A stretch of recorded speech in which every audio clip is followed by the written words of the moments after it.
Hello, hello, hello mga kabaliling dyan.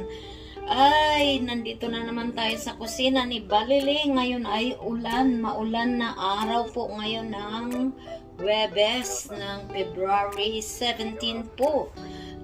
Ngayon po ay gagawa po tayo ng isang madaling recipe po na pangmasa or pangbata ba. So, ito po ay gagawa tayo ng banana fritters. So, ito po, tayo at ipapakita ko po sa inyo kung ano ang mga sangkap natin, no? Ito po ay naglalagay tayo dito, protection po ng ating mga buhok-buhok yan na hindi pupunta sa ating pagkain na gagawin. So, tayo at ipapakita ko sa inyo ang mga recipe po. So, po, tinihalo natin dito sa ating dry ingredients. Just so stunning.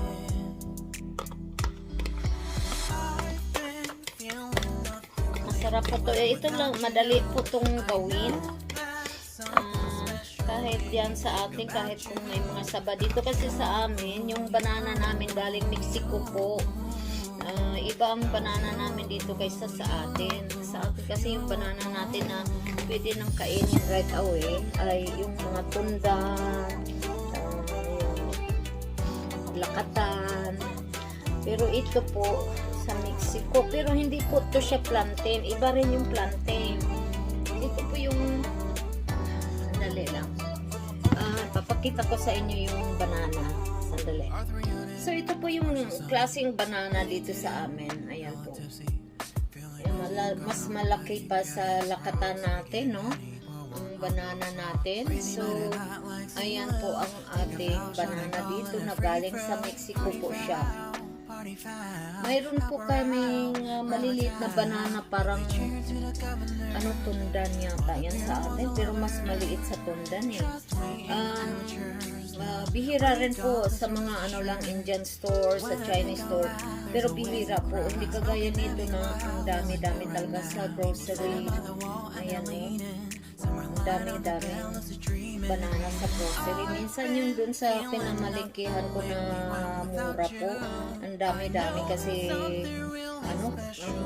minsan nag-sale lang sila ng isang balot po na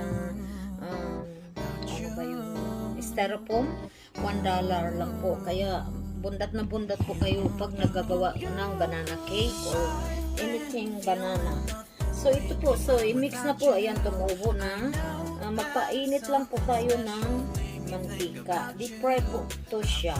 Parang donut po ang pag-frying natin dito. So, ayan, halo lang natin. Ayan, umano na siya, umalsa na po. So, sige po, at magpapainit po ako ng cooking oil natin para ating i-deep fry, no? Okay, sandali lang po.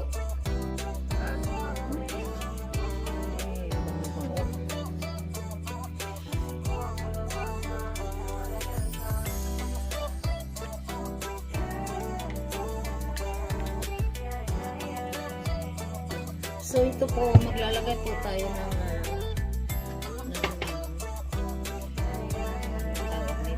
oil po dito sa ating oil. Gamit po ako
madali lang po ang recipe nito.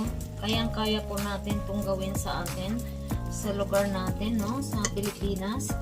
Lalo na marami tayong mga saging dyan, saba, mga pwede rin siguro yung lakatan. Mabango kasi yung lakatan.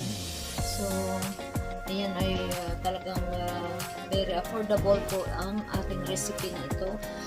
Required lang po dito ang 2 itlog. The rest yun ay nabibili po natin lahat sa grocery natin, no? Sa palengke kung mayroon. At very easy po siya kahit na yung simple lang siya pero affordable po ang ating mga ingredients.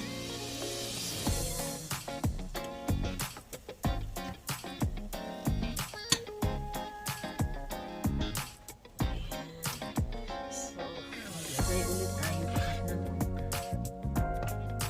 konti lang para maluto yung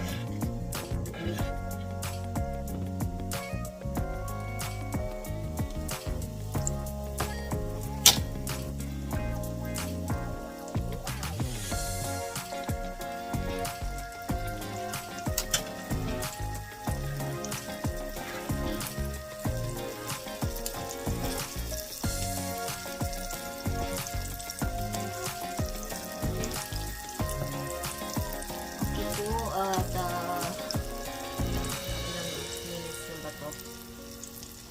Mayroong 1 minute na lang po akong natitira. Sige po, at mamaya ay ipapakita ko po sa inyo ang outcome ng ating banana fritters po. Okay? See you later. Hi mga kalalab, so ito na po yung ating resulta ng ating banana fritters po. So ayan po, para siyang donut. Lalagyan lang po natin siya ng mainit pa. Lalagyan lang po natin siya ng icing sugar po para sa ating decoration po. So bago ang lahat na lalagyan natin ng sugar, ipapakita ko po sa inyo kung gaano ka moist po ang para din po siyang muffin. Pero this one is frying. It's not baking, but frying. So, ayan po yung ang loob. Ayan po ang banana fritter po. Yan, ang ganda-ganda po sa loob. Very moist po. So, ngayon ay lalagyan po natin siya ng palamuti sa ating ano ba to? Sa ating produkto. So, ayan po ang gamit ko. Icing sugar po, powder sugar. Okay. And then, ilalagyan lang lalagyan lang po natin siya dyan para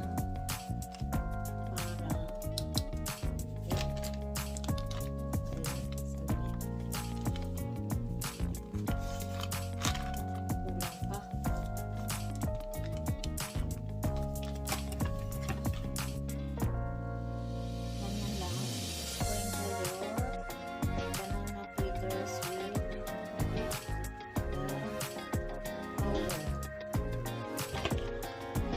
Ayan na po yung ating finished product na para po siyang donut.